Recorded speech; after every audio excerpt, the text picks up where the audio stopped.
salah satu yang terpenting menurutku, karena gak ada yang lebih miris daripada ngelihat anak Tuhan ngiri sama yang bukan anak Tuhan. Saya ulang, gak ada yang lebih miris daripada ngelihat anak Tuhan ngiri sama yang bukan anak Tuhan. Ya, karena saya percaya kita berada di perlombaan yang berbeda. Adalah konyol untuk membandingkan entah hadiahnya atau prosesnya, karena perlombaannya lain, jalurnya berbeda. Ya, ada ayat yang saya baru tadi dapat sambil praise and worship. Thank you praise and worship team, ya udah memberkati saya. Dan Mazmur 73 ayat 1 sampai 3.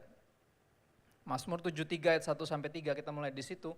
Walaupun ini di luar dari catatan saya, tapi saya percaya seorang pemberita firman mesti punya ruang yang luas bagi Roh Kudus untuk berbicara, bahkan di luar dari catatannya dia. Karena ini bukan tentang saya, bahkan ini bukan tentang kita, semua tentang dia. Apa yang dia mau itu yang paling penting.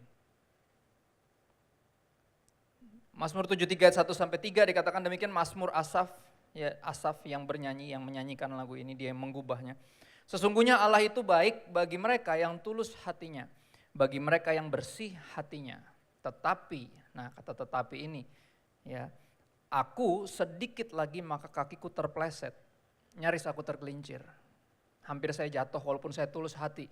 Saya ikut Tuhan, gak ada udang di balik bakwan, gak ada modus-modus yang lain, tapi saya hampir tergelincir, saya hampir jatuh. Kenapa?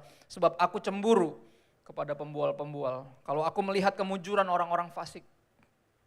Sekali lagi satu kesalahan yang gak perlu dilakukan oleh anak-anak Tuhan adalah cemburu sama orang-orang yang gak peduli sama Tuhan. Ya, khususnya ketika melihat mereka kayaknya secara duniawi lebih diberkati, lebih berhasil, lebih kaya, lebih sehat, lebih baik-baik saja dibandingkan kita. Kecemburuan itu suka muncul. Makanya hari ini aku mau bagiin satu pesan yang menurutku penting. Ya, truly blessed, itu judulnya kalau saudara suka nyatet. Ya, truly blessed, diberkati yang sesungguhnya. Ya, dengan harapan kalau kita udah tahu apa arti diberkati yang sesungguhnya, kita gak perlu lagi menghabiskan hidup kita, menyia-nyiakan waktu kita, dan emosi tenaga kita. Bahkan mempertaruhkan iman kita untuk ngiri sama kemujuran orang-orang fasik. Kata-kata kemujuran menarik, kenapa? Karena kita gak percaya kemujuran. We don't believe in luck. We are not lucky, we are blessed. Lucky itu gak sengaja. Michael zaman saya dulu main basket, kalau nge-shoot masuk dia bilang, hoki lo. Hoki gak 2 kali katanya. Disuruh shoot lagi, kalau masuk berarti gak hoki, berarti emang jago, benar ya. Saya percaya beruntung itu gak sengaja. Tapi diberkati itu disengaja. Dan Tuhan dengan sengaja memberkati kita. Katakan amin. Oh iya, dia gak mungkin melakukan apapun gak sengaja. Semua ada maksudnya. Ya, lucky itu gak sengaja, beruntung itu gak sengaja, kemujuran itu gak sengaja. Tapi diberkati itu sengaja. Dan hari ini kita akan belajar tentang itu, truly blessed. Kita mulai dengan poin pertama kalau ada yang suka nyatet. Yang pertama, blessing has a name. Berkat itu punya nama. Seperti halnya grace sama love. All has a name and his name is Jesus. Blessing has a name and his name is Jesus. Kejadian 26 ayat 4. Kita mulai dari situ. Kejadian 26 ayat 4. Sebuah janji kepada keturunan dari Abraham, Ishak dan juga Yakub. Ini keturunan ketiga. Ya, sebuah janji yang terus berlangsung karena Tuhan gak pernah ingkar janji. Tuhan gak pernah melupakan perjanjian. Aku akan membuat banyak keturunanmu seperti bintang di langit. Aku akan memberikan kepada keturunanmu seluruh negeri ini.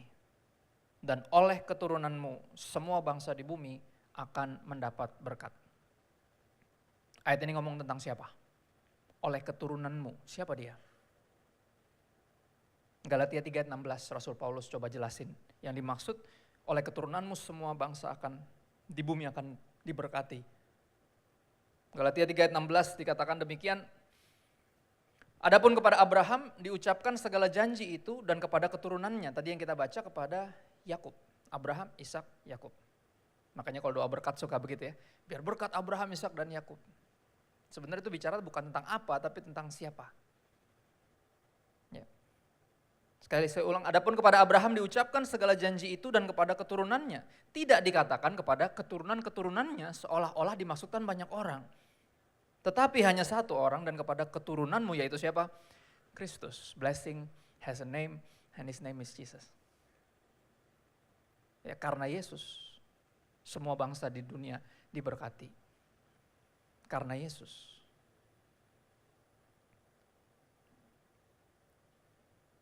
Kalau kita udah sadar, udah tahu, akhirnya dibukakan bahwa berkat bagi kita, seorang Kristen, seorang pengikut Kristus, berkat punya nama, namanya Yesus.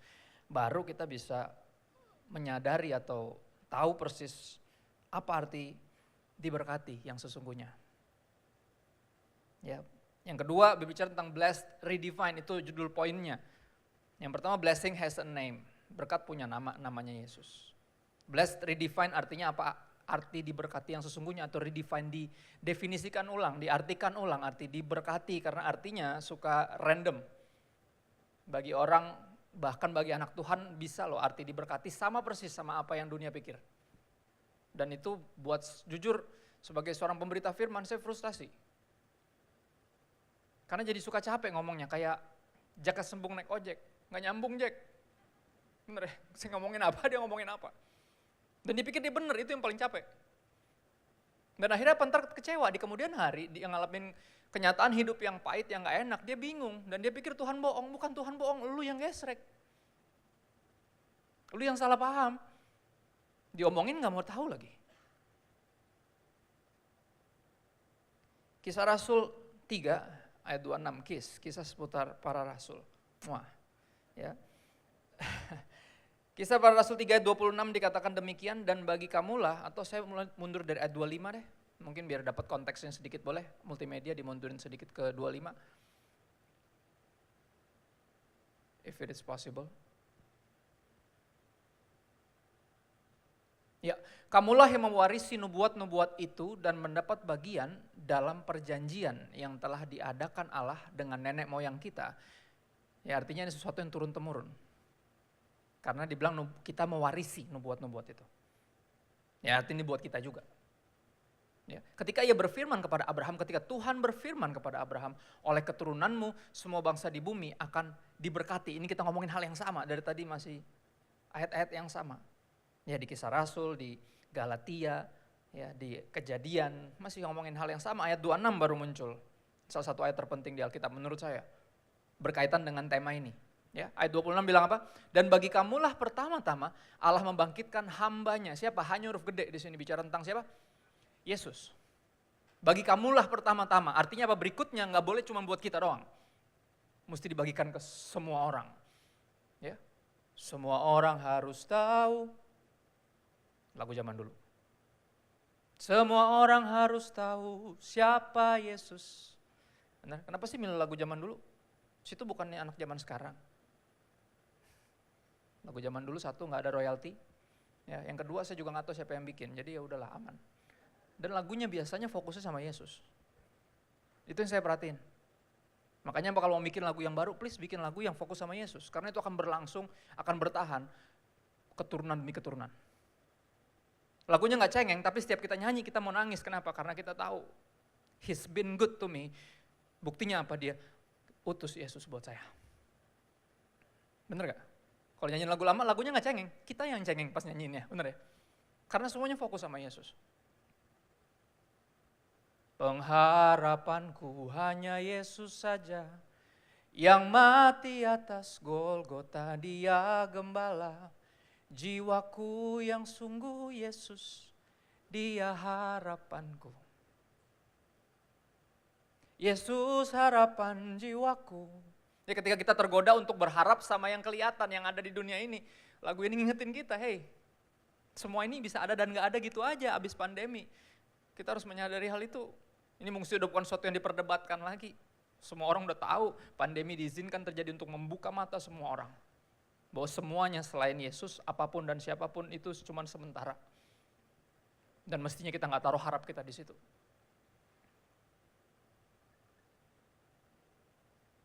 Ku tahu di surga ada tersedia satu tempat buat saya. Ya, bagi orang yang kehilangan lagu-lagu kayak gini tuh penting, diingetin, hey, kenapa lu kehilangan? Karena dunia ini bukan selamanya, bukan ini intinya. Lu lahir nggak bawa apa-apa, pulang juga nggak bakal bawa apa-apa, jadi bukan dapat segala sesuatu di dunia ini yang terpenting. No, it's not about this, whatever this means to you. Nanti sekali jikalau ku pulang Yesus, Dia harapanku. Kita diingetin, dunia ini bukan rumah kita.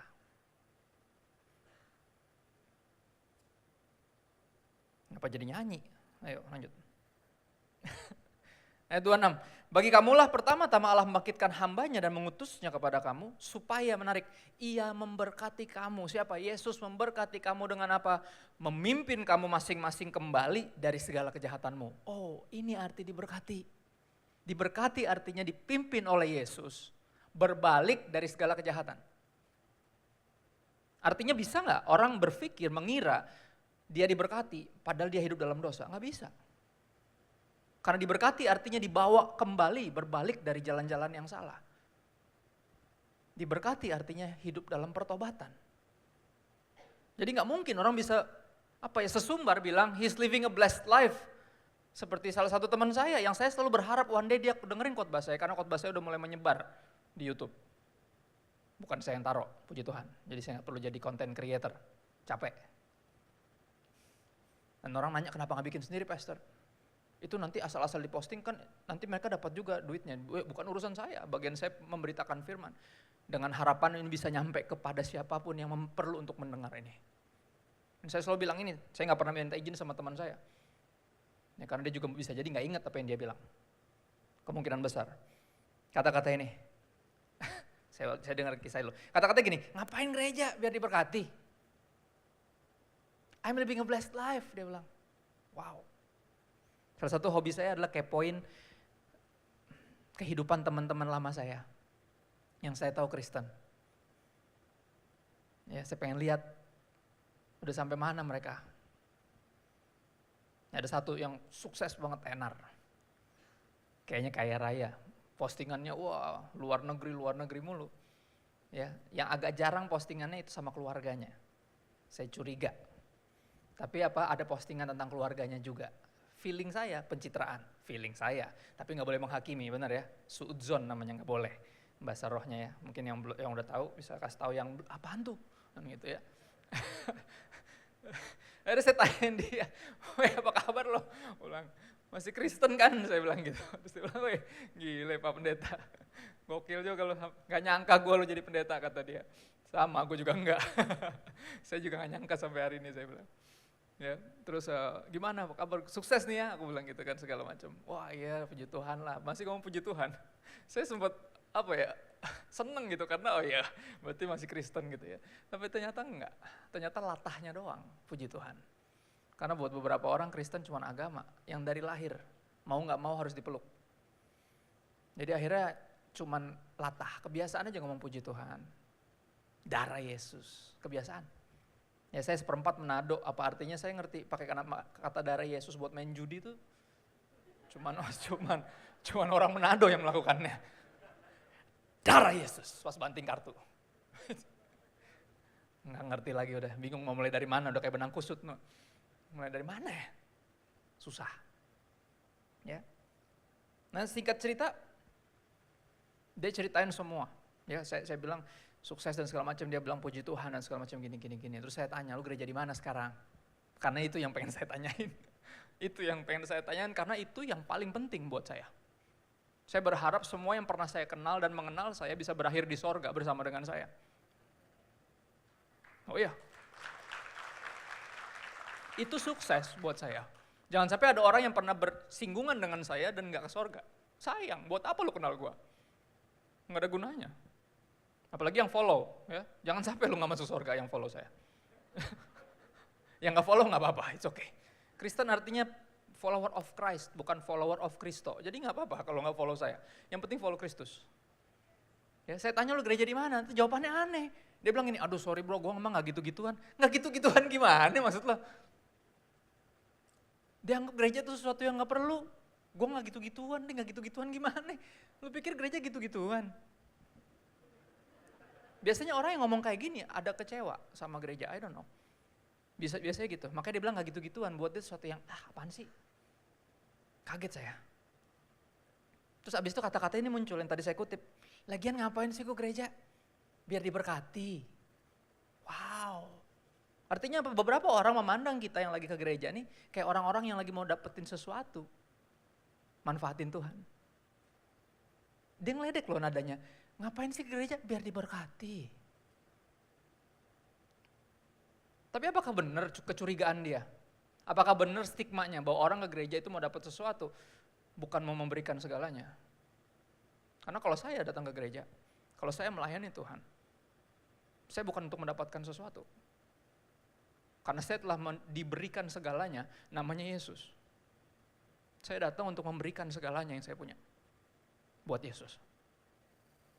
Dengan apa akan ku balas segala kebaikanmu? Saya datang ke sini bukan untuk dapat sesuatu lagi, tapi untuk memberikan segalanya. Pak, apa yang bisa saya bantu buat pelayanan?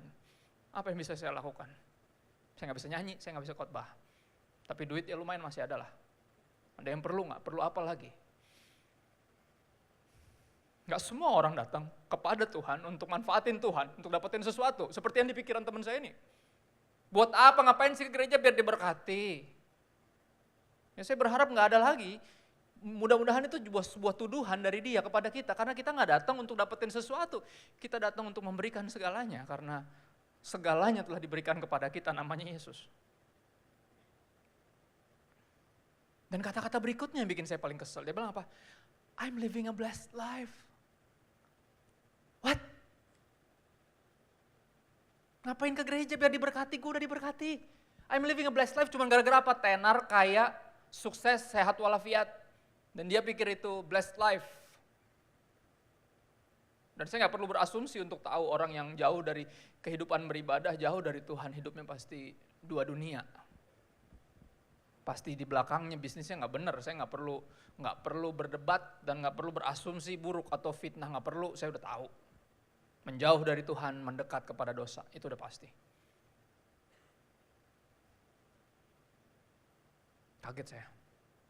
Segitunya, artinya segitu remehnya. Living a blessed life. Blessed life, what it means to be living a blessed life. Menurut firman Tuhan, blessed life adalah ketika kita dipimpin oleh Yesus. Kembali dari segala kejahatan kita. That's a blessed life. Seorang gak bisa mengaku living a blessed life kalau dia masih hidup dalam dosa. Gak mungkin. That's not a blessed life. That's a blessed life in worldly term. Secara duniawi, iya, itu diberkati. Tapi sebagai anak-anak Tuhan kita tahu apa artinya diberkati. Kita dipimpin oleh Kristus. Berbalik dari jalan-jalan kita yang salah. Hidup dalam pertobatan, that's a blessed life.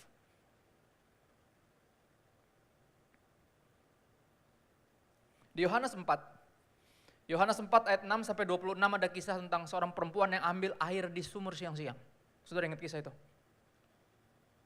Perempuan ini kemungkinan besar lumayan sukses secara dunia. Tapi dia masih hidup dalam dosa, makanya dia keluar ambil airnya siang-siang. Kalau pagi-pagi, kelar dia sama ibu-ibu yang lain. Ngerti maksudnya? Karena dia pelakor nampaknya.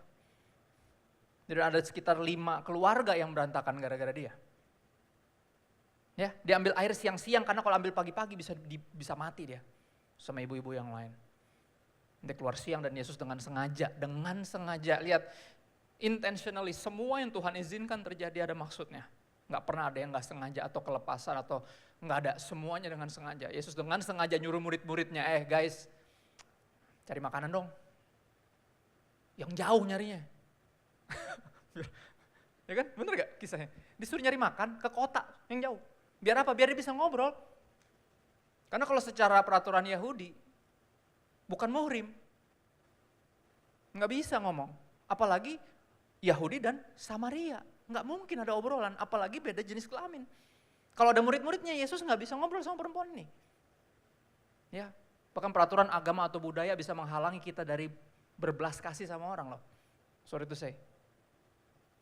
Nah akhirnya apa, murid-muridnya disuruh pergi, Yesus ngobrol dan lucu, dia malah minta minum, aneh ya. Disuruh beli makan, harusnya pikir logikanya lah, lapar, kenapa ini malah minta minum. Dan minta minumnya juga basa-basi banget lagi. Ya, boleh ambil minum nggak? Lagi diambil minum tiba-tiba lu tahu nggak kalau lu minum air ini lu bakal haus lagi. Gue punya air, yang kalau lu minum lu nggak bakal haus lagi ya. Kalau lu punya air ngapain minta air sama gue? Lihat, basa-basi aja biar bisa ngobrol. Karena bukan itu yang paling penting.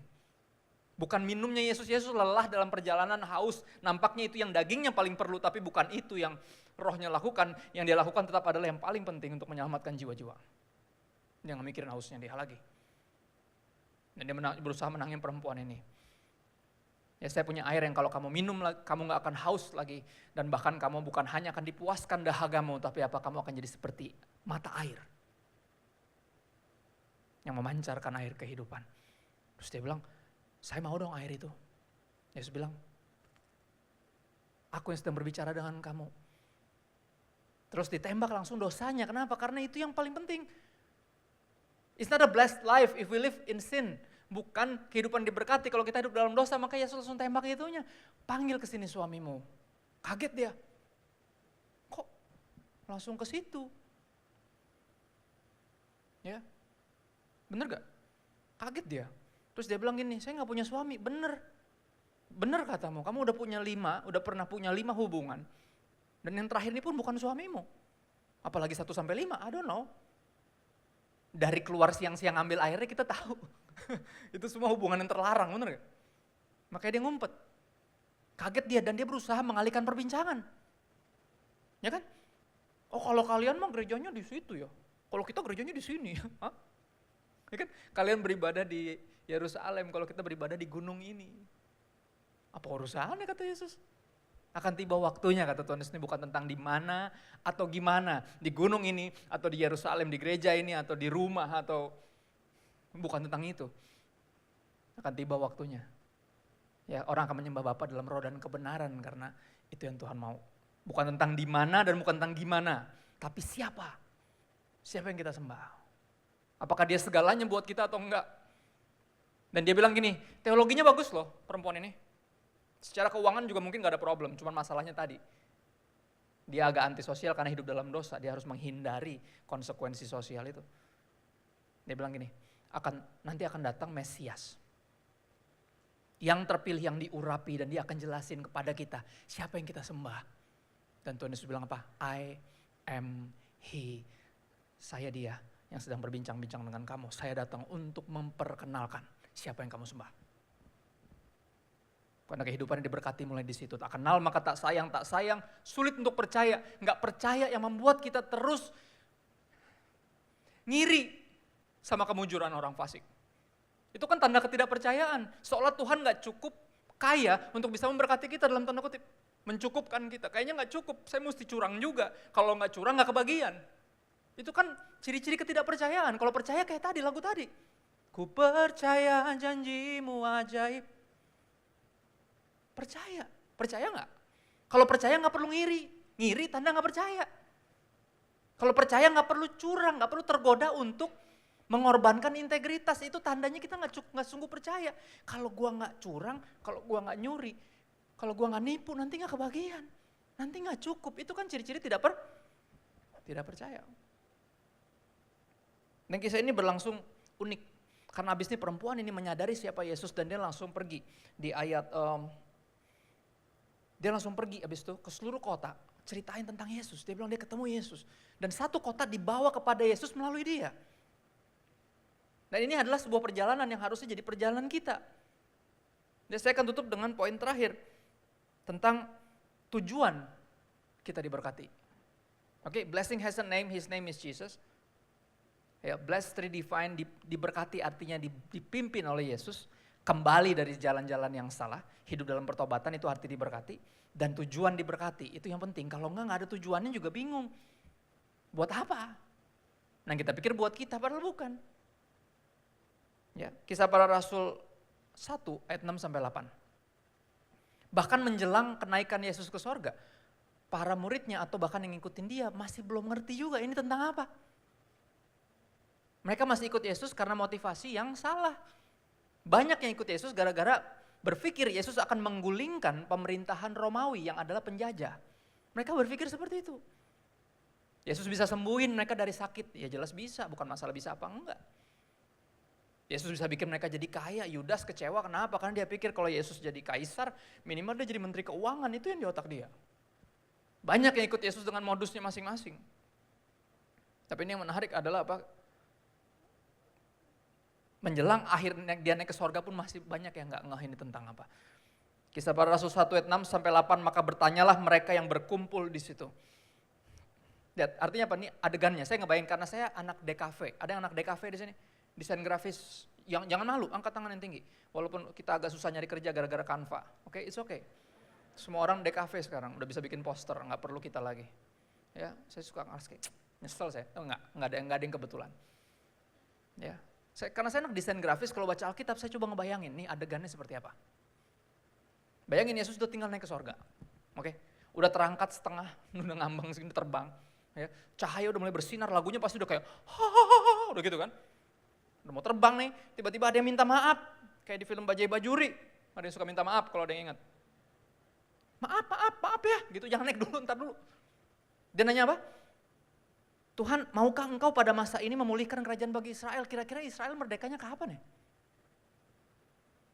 Wow, gak nyambung banget. Di ayat-ayat sebelumnya dia ngomong apa tentang itu, lu akan menerima kuasa dan segala macam, nanti dia ngomong lagi di depan. Ya. Dan pertanyaan ini bisa diganti sama pertanyaan relevan apapun yang Anda sedang tanyakan. Tuhan kira-kira kapan ya aku ketemu pasangan hidupku? Apapun pertanyaan duniawi, silakan tanyakan. Karena itu gak relevan sama sekali, karena bukan tentang itu. Kira-kira kapan saya diangkat dari keluarga kami, keluar dari jurang keterpurukan ekonomi ini, kira-kira kapan Tuhan? Dan jawaban dia menarik untuk semua pertanyaan yang irrelevan, saya akan sebut irrelevan. Karena bukan itu intinya. Ingat gak? Carilah dahulu kerajaan Allah dan kebenarannya, maka semua akan ditambahkan. Jadi tambahan itu gak pernah relevan, bukan tentang itu. Kerajaan Allah dan kebenarannya, itu yang utama. Yang terutama di dalam hidup ini. Lagu apaan tuh Kak? Lagu baru ya? Iya, baru denger. Ya lagu baru yang baru denger jadi lagu baru buat orang yang gak pernah denger. Gak apa-apa, nyanyiin lagu lama kadang-kadang juga boleh kok. Biar jadi lagu baru buat yang anak-anak baru, bener kan? Baru denger minimal mereka. Meninggikan nama Yesus. Haleluya, haleluya, saya mau cinta Yesus. Bukankah itu yang utama? Kenapa sekarang jadi tentang nyari jodoh? Kenapa sekarang tentang nyari cara gimana keluar dari keterpurukan ekonomi? Kenapa semua jadi tentang itu sekarang? Dan jawabannya gak enak sama sekali. Coba lihat. Jawabnya, engkau tidak perlu mengetahui masa dan waktu yang ditetapkan Bapa sendiri menurut kuasanya. Lu gak perlu cari tahu kapan itu akan terjadi. Karena bukan itu intinya. Segala sesuatu indah pada waktunya. Pada waktunya. Jadi gak usah kepoin waktunya. Kepoin waktunya yang bikin kita tergoda untuk khawatir dan melakukan sesuatu seperti Abraham lakukan. Ketika istrinya bilang kayaknya dari si Bibi deh. Bibi siapa? Akhirnya salah satu kebodohan yang dipilih dilakukan sama Abraham yang menghasilkan keturunan yang sampai hari ini adalah penentang terbesar kekristenan. Ketika kita gak fokus sama tujuan yang utama, kita akan mulai mengkhawatirkan hal yang lain sehingga gagal fokus kalau bahasanya. Kau gak perlu tahu kapan, karena Tuhan udah tentukan waktunya dan itu indah. Bukan itu urusanmu, urusanmu apa? Tetapi bicara tentang apa, ini yang terutama, ini yang penting. Kamu akan menerima kuasa. Jikalau Roh Kudus turun ke atas kamu dan kamu akan menjadi saksi, bukan sakti. Jadi gak usah sibuk-sibukin karunia roh lagi, gak penting itu. Kalau memang menurut Tuhan kita perlu karunia itu, Tuhan pasti percayakan. Tapi ini bukan tentang kesaktian, siapa yang lebih kudus, siapa yang lebih holy, siapa yang lebih hebat, siapa yang lebih diurapi, no. Ini tentang menjadi saksi. Buat apa sakti kalau gak jadi saksi? Buat apa tahu semua ayat Alkitab kalau hidupnya buat dirinya sendiri? Ujung-ujungnya cuma punya keluarga sakinah mawaddah warahmah. What for? What for? Ada panggilan besar yang kau korbankan untuk kenyamananmu sendiri. Panggilan yang nampaknya kayak pubertas, sesuatu yang lu lewatin karena udah lewat masanya. Oh dulu saya mah aktif di gereja mah dulu. Dulu mah aktif di pemuda, dulu mas saya penggeraknya, tapi itu dulu. Zaman dulu waktu masih muda. Masih naif. Naif bukan nama band mana ya? Lihat gak?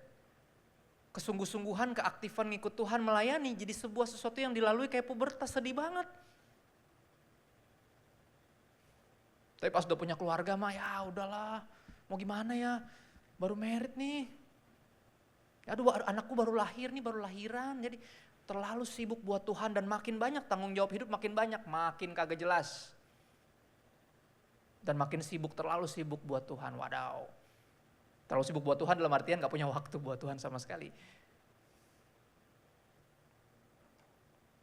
Kamu akan terima kuasa kalau Roh Kudus turun ke atas kamu dan kamu akan jadi saksiku pertama di Yerusalem, seluruh Yudea dan Samaria dan sampai ke ujung bumi. Apa yang saya coba katakan di sini sederhana. Kita diberkati untuk jadi berkat. Itu tujuan diberkati. Dan kalau, sekali lagi kenapa ini penting? Bagi saya ini penting. Kenapa? Karena kalau semua anak-anak Tuhan menyadari hal ini, gak ada tuh kebodohan yang kita lakukan untuk ngiri sama kemujuran orang fasik.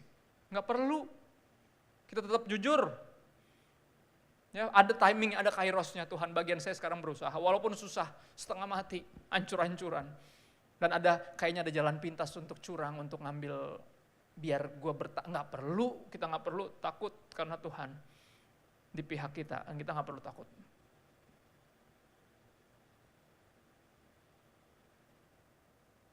Tiga poin tadi, mudah-mudahan sederhana. Yang pertama, blessing has a name, namanya Yesus, berkat punya nama.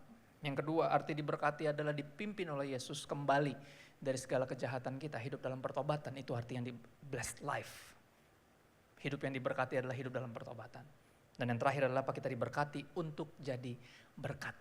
Mudah-mudahan semuanya bertobat. Masih saya temukan cukup banyak anak Tuhan katanya, orang Kristen kayaknya, yang masih berpikir dia diberkati untuk jadi kaya. Akhirnya ketika kaya dia pikir itu tujuannya. Bukan. Kita diberkati untuk jadi berkat. Satu ayat bonus lagi. Kayaknya waktu saya udah habis, saya tahu. Tapi saya khotbah seperti para pendahulu saya, almarhum ayahku dan almarhum nenekku. Dua-duanya pemberita firman, mereka berkhotbah dengan urgensi. Urgensi dalam artian apa? Mereka berkhotbah kayak kemarin baru bertobat, jadi semangat banget. Dan kayak besok Tuhan Yesus datang. Jadi kayak ada urgensinya. Dan saya berkhotbah juga sama. Ya ini masih jam 12, saudara mau kemana? Ini masih hari Sabtu, libur pula.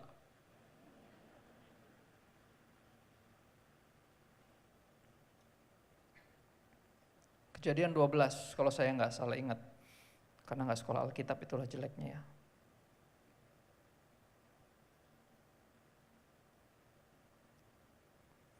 Kejadian 12 ayat 2. Boleh multimedia bantu saya. Kejadian 12 ayat 2, ayat terakhir yang sekali lagi gak ada di catatan saya. Hanya untuk meyakinkan Anda bahwa kita diberkati untuk jadi berkat. Kalau enggak kita mengejar sesuatu yang sebenarnya tambahan, bonus, diberkati secara duniawi, habis itu pas sudah dapat kita hilang karena berkat itu. Saudara, saya akan ngomong ini sebelum baca ayat ini. Berkat seindah apapun jadi kutuk di tangan seorang penyembah berhala. Saya ulang, berkat seindah apapun akan jadi kutuk di tangan seorang penyembah berhala. Karena semua yang Tuhan berikan yang indah, yang baik, bisa dijadikan segalanya bagi mereka yang gak menyadari bahwa Tuhanlah segalanya. Akhirnya apa? Semua berkat itu malah menghancurkan mereka. Saya ngeliat banyak orang yang kayak gitu, sedih, miris. Karena apa? Mereka gak tahu buat apa mereka diberkati. Bro, banyak yang berakhir jadi pencandu narkoba, biasanya dari keluarga yang berada. Kalau udah bokeh mah bokeh, baru beli narkoba. Makan aja gak tahu makan apa, bener gak? Paling maboknya lemnya juga gak sengaja ketemu di tengah jalan, bener gak? Biasanya yang berakhir narkoba orang-orang kaya, anak-anak orang kaya yang gak tahu mau diapain lagi duitnya kebanyakan. Nih, jangan pulang kalau belum habis, kata papanya. Wadaw, ada yang kayak gitu. Lalu teman-teman saya gitu, sultan-sultan dari berbagai penjuru negeri berkumpul di Universitas Pelita Harapan. Ini kan sebelum UPH macam-macam ada di tempat-tempat lain ya. Dulu kan cuma ada di situ, semuanya sultan dari sini, sultan dari sana. Wih, motor saya punya papa yang seumuran adik saya. Motor saya parkir di pangkalan ojek. Malu saya bawa parkir di kampus juga. Saya titipin sama tukang ojek, ntar kalau ada yang narik gimana mas? Kata dia, udah biarin aja pak, gak ada yang mau. Gue bilang, bener gak ada yang mau? Harganya sama drama masuk penjaranya lebih gede drama masuk penjaranya, gak ada yang mau ngambil tuh motor, didiemin aja. Semuanya sultan-sultan. Saya sempat ngiri sama teman saya yang papanya tuh selalu ngasih duit banyak dan biar apa? Biar dia pergi tuh jauh. Karena apa? Kalau balik dianggap ngeganggu papanya. Saya gak nyangkep, saya cuma mikir, iya enak banget ya. Bapak gue mah bokeh gak ada duitnya. Sampai semester 4 yang udah mesti punya laptop, gue masih nginep di warnet, kadang nginep di rumah teman ngerjain tugas. Enak ya kayak gitu? Nggak enak. Kata siapa enak? Akhirnya apa? Karena duitnya kebanyakan nggak tahu buat apa. Hancurlah dia. Dengan semua yang mestinya. Kalau dia tahu buat apa dan buat siapa lebih jauh lagi. Akan membuat dia jadi orang-orang yang diberkati untuk jadi berkat. Saya berdoa biar nih paradigma ini terbuka. Karena kalau enggak, berkat seindah apapun jadi kutuk bagi seorang penyembah berhala. Ya, saya berharap kita nggak mengabdi kepada dua Tuhan. Kepada Tuhan dan juga kepada Mamon karena nggak bisa. Aku berdoa biar semua kita jadi pengabdi Tuhan, bukan pengabdi mantan atau pengabdi setan, lebih parah lagi. Ya, pengabdi Tuhan. Tuhan Yesus berjanji sama Abraham, bapak orang beriman. Yang adalah bapak kita juga, bener ya? Bapak Abraham mempunyai IWPY, banyak sekali anak-anak. Aku anaknya dan kau juga, bener ya? Aku akan membuat engkau jadi bangsa yang besar. Oh ya. Dan memberkati engkau. I will bless you. I will make your name famous. Siapa yang gak pengen terkenal, bener ya? Siapa yang gak pengen viral terus mendadak jadi terkenal? Tapi apa? Dan engkau akan menjadi apa? Kaya? Enggak.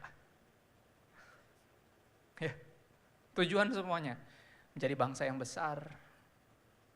Diberkati. Terkenal. Tujuannya apa? Untuk jadi berkat. Ya, benar-benar sederhana. Musisi boleh maju ke depan. Kita mainkan lagu sedih supaya saya terdengar lebih rohani. Kita nyanyikan lagu tadi yang terutama dalam hidup ini. Dan aku gak tahu posisi kita di mana masing-masing kita.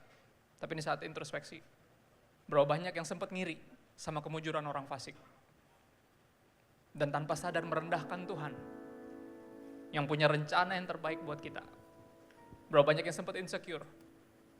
Melihat orang-orang yang kayaknya pembual, kayaknya curang, kok hidupnya enak ya Pak. Apa saya mesti gitu juga ya, biar kebagian. Saya nggak tahu posisi kita di mana. Saya nggak tahu berapa banyak yang masih punya dosa yang tersembunyi, yang kita belum bertobat darinya. Tapi saya berdoa sungguh-sungguh biar kita menyadari, berkat punya nama, namanya Yesus. Dan Yesus diutus kepada kita, diberikan kepada kita biar dia memimpin kita kembali dari segala jalan kita yang salah. Biar pertobatan jadi urgensi utama kita. Karena untuk itu Yesus datang, menyelamatkan kita. Dan yang terakhir, bagi siapapun yang masih nggak tahu buat apa dia diberkati, kita diingatkan kita diberkati untuk jadi berkat. Itu tujuan satu-satunya yang paling masuk akal.